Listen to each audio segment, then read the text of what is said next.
putting more emphasis on the nuclear issues. And perhaps nuclear threats and global warming, climate change, maybe the two of the existential threat to the humanity.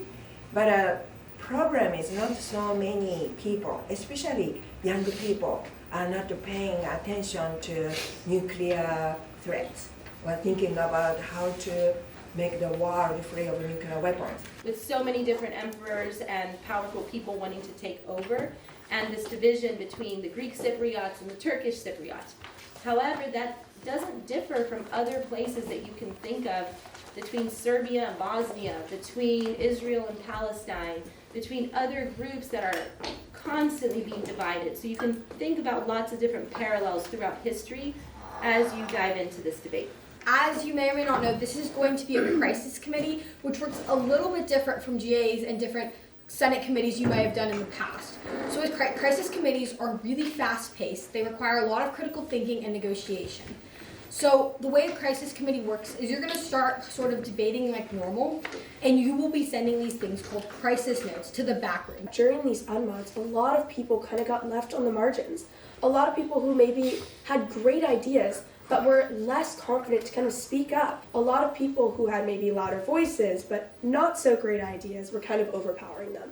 So during these crisis committees, which are very heavy on unmods, I urge you guys, listen and value the perspectives of everybody equally, no matter how loud their voice is, because I guarantee you everybody has something good to share and everybody has good ideas that will benefit all of you in the long run. This motion to open debate, all those in favor, please raise your placards.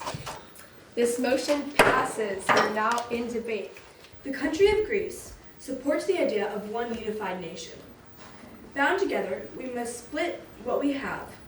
An idea is to split the natural resources based on population, with this idea being that 77.9% of the resources would go to the Greek Cypriots, 18% going to the Turkish Cypriots, and the other 4.1% going to the other people who are not affiliated with these groups. As the Turkish Northern Republic of Cyprus, we propose that the Greeks and the TNRC will pull troops away at the same rate, and that will result in equal consequences. That way, we can build trust relationships and decrease the amount of fighting.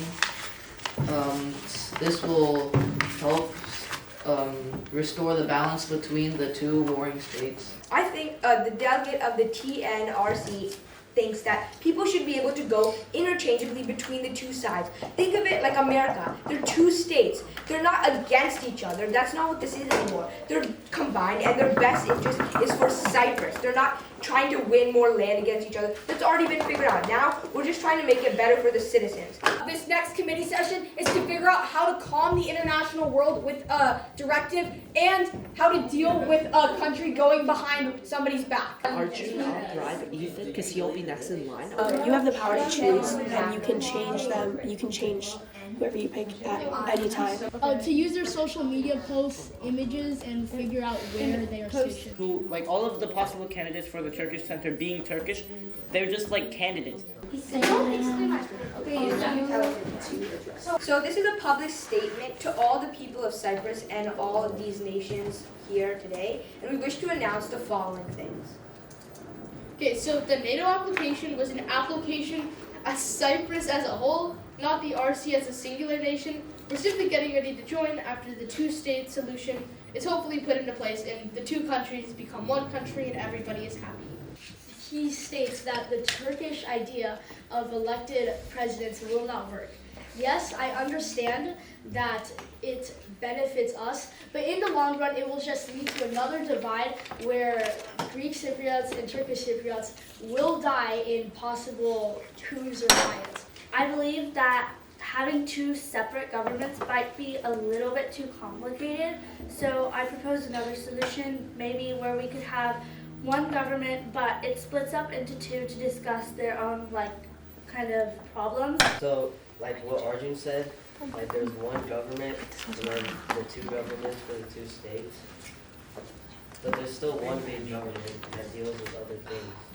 There is absolutely no reason that any foreign country should be refusing this piece of legislature, because at the end of the day, it's our business. So I would like to say that every foreign country should be voting yes to this, because it is a joint thing between the two sides. So there is no justifiable reason for voting against this. While I will also get into depth about how this works, I would like to pledge that first, each person from each side sends question notes saying, I will take my troops out, because without doing that, how can we proceed with the peace if troops haven't evacuated and got out? So I would like to say, I would urge each side to do exactly that. We want to ensure that we're not going to do this time. We understand that this is not our ground to trespass in. We will simply support peace and try to help the move of agreements. Right now, we are determining which side you vote for based on where you own property. So, in order to remedy this, I think that you should gain the right to vote in the sector of which your first property was bought. It could be the first property, or we could do the largest property, one or the other.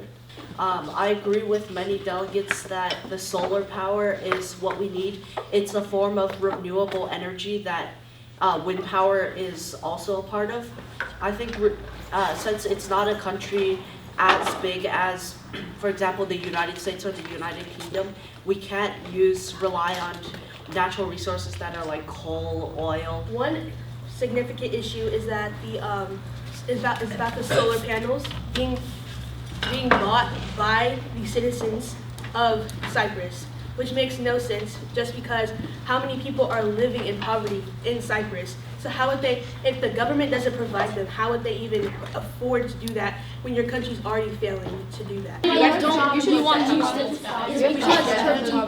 Turkey is recognized. Property rights. Okay. What's the first thing on property? But it's gonna kickstart it. Oh wait, hang on. Can I add more? So instead of the green line, we're creating a new line that will foster peace called the pink line. And this line will be moved up north, and that accounts for 70% Greek land, 30% Turkish land. And this pink line will be almost identical to the green line, except it will be easy to pass through. This constitution will allow for peace and justice, and also a lot of other things that we will go over, which are basically just going to be set in stone by the Constitution. Also 10 lower courts, so 7 on the southern side and 3 on the northern side.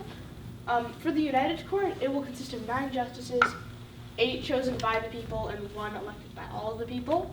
And going over to each side to really foster trust between the two sides. Along with this, along the border, we will have joint schools to encourage friendship with our children, so as we get into the next generations, they will be friends with each other. We are now going to formally vote on the directive written to help ease tensions in Cyprus. This directive passes.